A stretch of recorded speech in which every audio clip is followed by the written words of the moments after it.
ભાવનગરીઓના સ્વાદનું સરનામું એટલે દિલીપ નાસ્તા ગૃહ. ભાવનગરમાં નાસ્તાની વાત આવે ત્યારે બધા જ ભાવનગરીઓના મોઢા પર પહેલું નામ આવે છે, તે છે દિલીપ નાસ્તા ગૃહ. કદાચ ભાવનગરમાં કોઈ ભાવનગરી બાકી નહીં હોય જેણે દિલીપ નાસ્તા ગૃહને ત્યાં નાસ્તો નહીં કર્યો હોય. છેલ્લા 55 વર્ષથી એક જ જગ્યાએ ચાલતું દિલીપ નાસ્તા ગૃહ ભાવેણા પંથકના વાસીઓ માટે જાણે સ્વાદનું એક વિશેષ સરનામું બની ગયું છે. સામાન્ય રીતે એવું કહેવાય છે કે સ્વાદના કોઈ સરનામા નથી હોતા, પરંતુ આજે દિલીપ નાસ્તા ગૃહ ભાવનગરમાં સ્વાદનું સરનામું બની ચૂક્યું છે અને તેના આગવા સ્વાદનો 55 વર્ષનો ઇતિહાસ પણ છે. પાવ ગાંઠિયા, ભૂંગળા બટેટા, ચણા મઠ બટેટા તેમની સ્પેશિયાલિટી છે.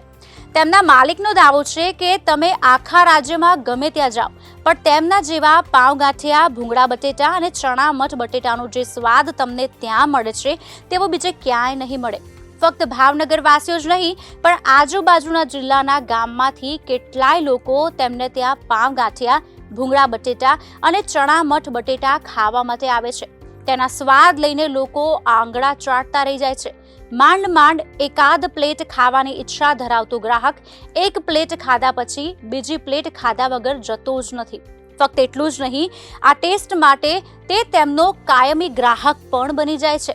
આમ સ્વાદને કોઈ સરહદો નથી નડતી તે વાત ભાવનગરના આ દિલીપ નાસ્તા ગૃહના સંદર્ભમાં અચૂક સાચી સાબિત થાય છે.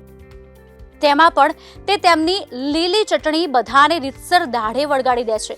તેમનું કહેવું છે કે તેમની ચટણી લોકોને ખૂબ જ ભાવે છે. જ્યારે પાવ ગાંઠિયા અને ભૂંગળા બટેટા સાથે આ ચટણી ખાવામાં આવે છે ત્યારે ગ્રાહકના મોઢે જે સંતોષની લાગણી આવે છે તે જ તેમને સંતોષ આપે છે. ગ્રાહકના ચહેરા પર સંતોષનું આ સ્મિત તેમનો મુદ્રાલેખ છે. ભાવનગરના આ સ્વાદના સરનામાની ઓળખ હવે ભાવનગર પૂરતી જ મર્યાદિત નથી રહી. ચોમેર ગુજરાતમાં તે પ્રસરી ચૂકી છે. તેથી ભાવનગર બહારના જે ભાવેણા આવે અથવા અહીંથી જ પસાર થતા હોય તે સ્વાદના આ સરનામે અચૂક પહોંચી જ જાય છે. તેમણે જણાવ્યું હતું કે ખાસ કરીને કાઠિયાવાડ જતા કાઠિયાવાડીઓ ત્યાંથી પસાર થાય ત્યારે દિલીપ નાસ્તા ગૃહની ચોક્કસ મુલાકાત લેશે. લોકો જાણે અહીં નાસ્તો કરીને તેમની ભવભવની સ્વાદની ભૂખ ભાંગતા હોય તેવું લાગે છે. સુરતથી ભાવનગર પ્રસંગમાં આવેલા દંપતીએ જણાવ્યું કે અમે ભાવનગર અહીં લગ્નમાં આવ્યા છીએ. અમારા સંબંધીએ જણાવ્યું હતું કે ભાવનગર આવ્યા જ છો તો દિલીપ નાસ્તા ગૃહમાં જઈને ત્યાં નાસ્તો ચોક્કસથી કરજો. ત્યાંના જેવો ટેસ્ટ આપને ક્યાંય નહીં મળે. તેથી જ અમે અહીં આવ્યા અને અમને લાગ્યું કે અહીં કરવામાં આવેલા વખાણ કરતાં પણ તે વધુ વિશેષ છે. આવો ટેસ્ટ તો અમને ક્યાંય મળતો જ નથી. અમારી બાજુએ આવું ફૂડ અને આવો ટેસ્ટ જોવા નથી મળતો. અમારા માટે આ જીવનમાં આવો ટેસ્ટ અમે પહેલી વખત ચાખ્યો. બાકી સુરત પણ સ્વાદ માટે પ્રખ્યાત જ છે.